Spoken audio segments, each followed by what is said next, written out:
افتتاح المتحف المصري الكبير، اعتقد العالم كله شافه دلوقتي، هديه من مصر للعالم كله. ده مش كلامي على فكره، ده كلام الكل. بس انا عندي اعتراف صغير قد كده. انا اول ما سمعت عن التجهيزات بتاعه المتحف اتضايقت شويه. كانت جزء من تجهيزات لافتتاح المتحف ان في موسيقيين كتير جدا هيعزفوا، وده طبيعي والناس كلها متوقعاه.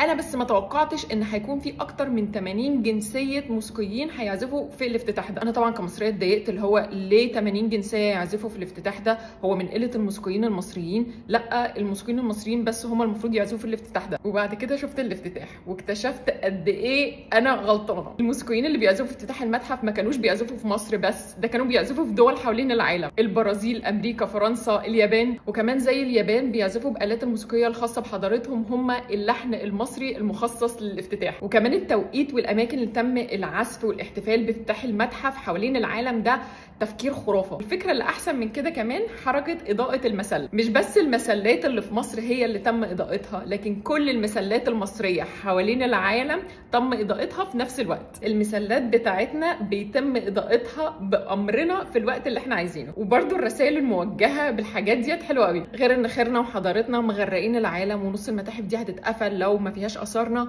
ان ديت حاجاتنا احنا وهي عندكم. فاستنونا بس شويه نفوق كده ونشوف هنرجعها ازاي.